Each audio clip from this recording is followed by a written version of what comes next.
Ya Allah'ın adı. Can, Totu bala, Namik oğlu. Bax, salam. Yoska bala, Çeçenka Yoska. Abdullah kişinin oğlu. Asakal, xoş gəlirsən.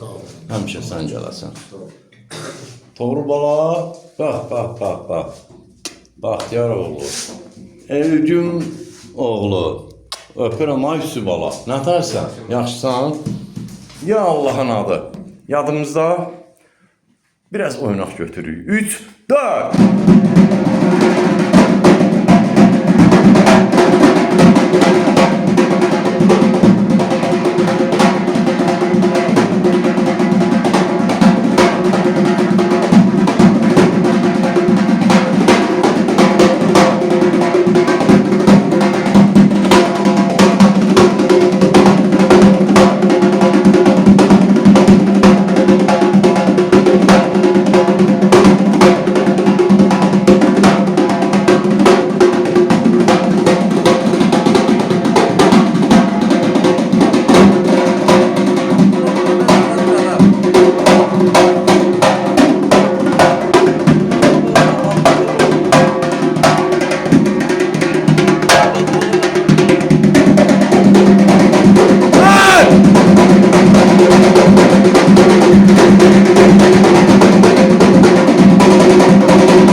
Ağsaqqal söz səndə. Nə deyim valla? Görsənin dağa, nə bələdçi. Yəni görülən işlər hamısı göz qabağındadır. Tələsməyə ehtiyac yoxdur. Bu çünki müddətlə, hissə, yəni Müharibə qurban tələb edir. yəni bu uşaqlar da bunu, Qurbansız müharibə olur. uşaqlar da bunu bax bu 4 ilə damcı yığıblar, üstünə gətiriblər. Mən həmişə demişəm, yenə də deyirəm, yenə sözümün ağasıyam. Elibala məktəbi Gəncə budur. Yəni bu yaşda varsa çıxsınlar görək. Allah bol eləsin. Allah bol eləsin. Amma bugünkü günü Elibala məktəbində var. Eldəniz müəllimin yaşayış yeri Gəncə şəhəri iş yerimizdən Mövçular Mədəniyyət Sarayının qapısı xalqın ballarının üzünə çıxdı. Biz hazırıq qəbul eləyək. Nə bilirsə oldu bala. Kameraman paylaşaq. Kameraman paylaşaq. Sağ ol. Bir qəşəng, incə şiştma qazağı götürüm. Qobudunu istəmirəm ha. Zərbələr də əlin ucunda dəysin. 2 xanədə sən sağla çalasan, sən solla. 3, 4.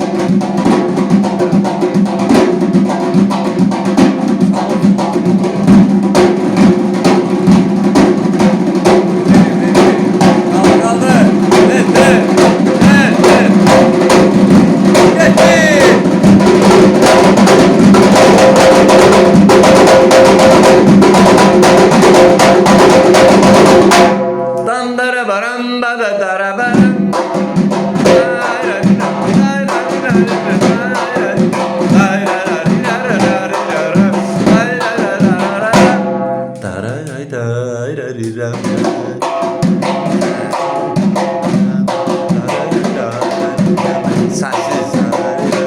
Mən deyənlərə də trim olur.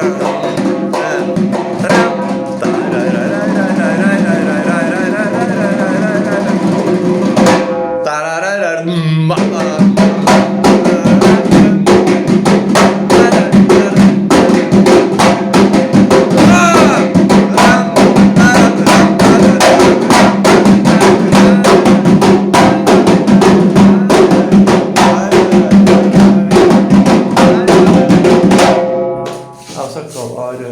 Yaxşı, nə deyim? Yəni göz qabağımda da bir valideyn kimi, bir musiqinin, illərdir ki musiqinin içindəsiniz. Yəni sizi aldatmaq Nə olar. qədər mən sənətkar yaxşı olsa, o qədər mən sənətkar. Əlbəttə. Sizi ayrı sahədə aldatmaq olar. Amma o da bilirsiniz, yəni ürəyinizin yumşaq, amma musiqi ilə, mətbəxdə, kebab işində mümkün deyil. Bəli, Allah var eləsin. Sağ olun uşaqlar. Gözəl ifadə.